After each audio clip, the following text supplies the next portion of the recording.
One day, I woke up thinking about that's going to be one of the most important days of my life, the day of my exam.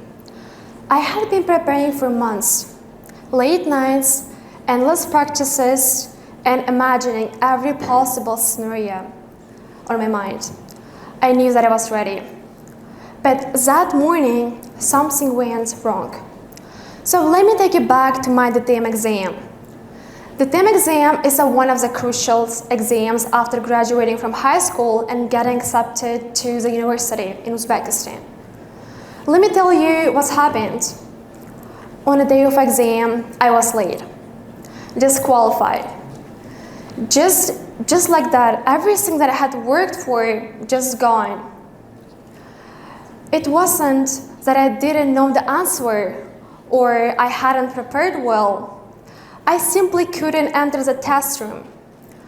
So months of sleepless nights, cramming textbooks, and planning my future, all of it erased in a sudden. I kept replaying the scene on my head over and over, arriving on time, entering the exam room, and fixing everything. My friend told me, everything will be fine, you will have another chance. But deep down, I couldn't stop thinking, what if it proves that I'm not good enough? What if this failure defines me forever? What made it even worse when my mom called me asking, did you finish your exam? Did you do well? I wish I could have lied and tell her that everything went well and perfect, but I couldn't. My answer was disappointing. At first, I was completely lost. But looking back now, I realize that failing the test was the best thing that ever happened to me. Because this failure pushed me to question my past. I started engaging in different kind of activities, talking and meeting with people outside of my usual academic bubble. And I found something new for me. That the true path that I was following, it's not what I want.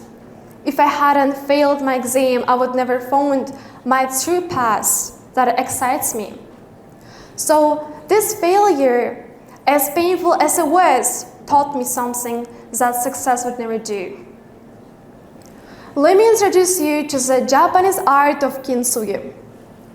This is a way of repairing the broken pottery by filling the cracks with the gold. Too many of us would throw away the broken pot because it might seem useless. We cannot use it anymore. But in kintsugi, the cracks are celebrated, not hidden. They become the part of the story. They tell the story by making it more valuable and beautiful than ever before. The same thing applies to us. Every crack, every failure, every mistake has a potential to make us better, not worse. The same thing applied to my exam. This failure wasn't the end of my story. There was a crack waiting to be filled with the gold. Instead of giving up, I started asking myself, what can I learn from it? How can I become better? So, thanks to this failure, despite this failure, I could become better, not because of it. So now, let's get back to the time of one of the greatest historical figures, Amir Timur. His empire stretched from Delhi in the east to the Mediterranean in the west. His leadership, his strategic brilliance made him one of the powerful conquerors in history. Yet his journey was far away from the smooth. What is fascinating is that his greatest challenges became the foundation of his legacy. He was injured during the battle. That's how he earned his nickname Timur Zalim, which is mostly common in Europe as Tamerlane. It was meant as a discredit him, insult him, in a way diminish his power in the eyes of his enemies. But instead of letting it define his negatively, he turned his weakness to a strength. It became the part of his story, showing the world that even with physical limitations, he could become the greatest conqueror and conquers one of like a big territories and leave enduring legacy. Because Timurid Empire was a big threat to Ottomans and Europeans, his image was showed as a negative propaganda. But after time, for centuries, in theaters, plays, different kind of parts, they still tell a story about Tamerlane as a greatest leader in history. So his setbacks, his injuries that lead to his name, just like in Kitsune. It is a way when he filled his cracks with the golden lines and became one of the powerful person in history. So the same things applies to us. If we're gonna embrace ourselves, our failures, it's gonna help to become better. So now let me ask you a question. If you had the chance to erase your biggest failure, would you do that? At first, the answer might be easy, yeah, why not? Who wouldn't do that?